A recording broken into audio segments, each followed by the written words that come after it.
Hello everyone, this is Ankur Gupta, a premier real estate professional. और 2 अगस्त को Yamuna expressway ईडा ने अपनी फ्लैट्स की स्कीम एक लॉन्च की है, 2 BHK फ्लैट्स की, जिसमें कि 462 फ्लैट्स की ये स्कीम है। 462 2 BHK फ्लैट्स सेक्टर 22D में लॉन्च किए गए हैं स्कीम के तहत। और योजना को पहले आओ पहले पाओ वाले की स्कीम के तहत ईडा इन फ्लैट्स का आवंटन कर रही है।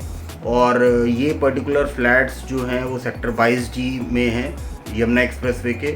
और जो प्राइसिंग रखी गई है इन फ्लैट्स की वो करीब 42 लाख समथिंग रखी गई है जी। और पर्टिकुलर साइज़ की अगर बात की जाए तो इन फ्लैट्स का जो साइज़ है वो करीब करीब आपका 99 पॉइंट समथिंग आपका स्क्वायर मीटर में है। और अगर आप प्राइसिंग का कंपैरिजन करें सेक्टर 22D में बाकी प्रोजेक्ट से, तो सेक्टर 22D में आपको रीसेल में इससे कम रेट्स पे प्रॉपर्टीज़ मिल जाएंगी। और अगर आप फ्लोर की बात करें कि कितने फ्लोर में होने वाला है ये, तो G+16 फ्लोर में आपको ग्राउंड +16 जो फ्लोर साइज़ होगा इन पर्टिकुलर बिल्डिंग्स का होगा वो।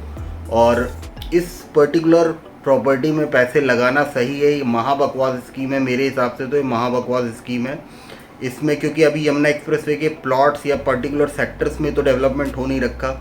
और अगर आप ready to move in project की तरफ जा रहे हो, कि अगर आप सोच रहे हो कि मुझे अभी बसना है, तो अभी बसने के लिए यमुना एक्सप्रेसवे कहीं से भी सूटेबल नहीं है आपके लिए। और इतना हैवी पैसा लगा के अगर आप फ्लैट्स में पैसा लगाओगे वो भी यमुना एक्सप्रेसवे में इस टाइम पे, तो इन्वेस्टमेंट पे आपको ROI बेहतर मिल नहीं पाएगी और बहुत ही गलत डिसीजन होगा ये आपका। हालांकि मैं देख रहा हूँ कि न्यूज़ आ रही है कि बहुत सारे लोग अप्लाई कर रहे हैं, तो लोगों के पास तो देखिए इन्फॉर्मेशन की कमी होती है, नॉलेज की कमी होती है, सीधी सी बात है। प्रॉपर्टी के बारे में कोई प्रोफेशनली आपको सही एडवाइस दे सकता है।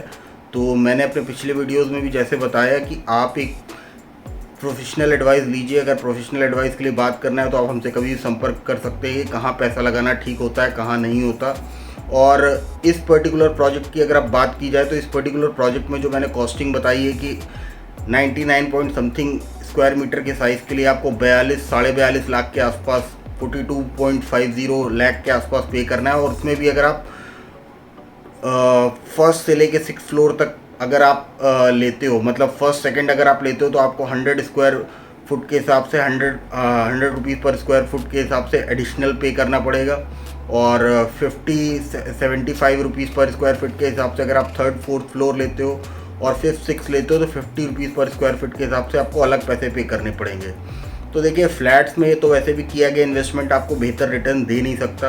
और फ्लैट्स तो मजबूर लोग जो खरीदते हैं, जिनके पास बजट नहीं होता प्लॉट खरीदने का, अगर आप फ्लैट लेना ही चाहते हो तो ऐसी सिटी में लीजिए जहाँ पे ऑलरेडी लोग रह रहे हैं। ग्रेटर नोएडा एक बेहतर ऑप्शन है उसके लिए। ग्रेटर नोएडा में आप कहीं पे भी किसी प्रोजेक्ट में जहाँ पे ready to move in project है, वहाँ पे आप इतने पैसे में आपको आसानी से फ्लैट मिल जाएगा। तो यमुना एक्सप्रेसवे जैसे अनडेवलप्ड एरिया में फ्लैट लेने का कोई मतलब नहीं है। सेक्टर 22D में जो अभी एयरपोर्ट की बातें की जा रही है, एयरपोर्ट अभी आया भी नहीं है और एयरपोर्ट की बातें की जा रही है, तो उसमें अभी पैसे डालने का कोई मतलब नहीं होता। बाकी देखिए, हमारी तरफ से हमेशा कोशिश होती है कि आपको सही एडवाइस दी जाए। और बाकी किसी भी प्रॉपर्टी से रिलेटेड कोई भी क्वेरी के लिए feel free to contact us. Thank you, have a good day.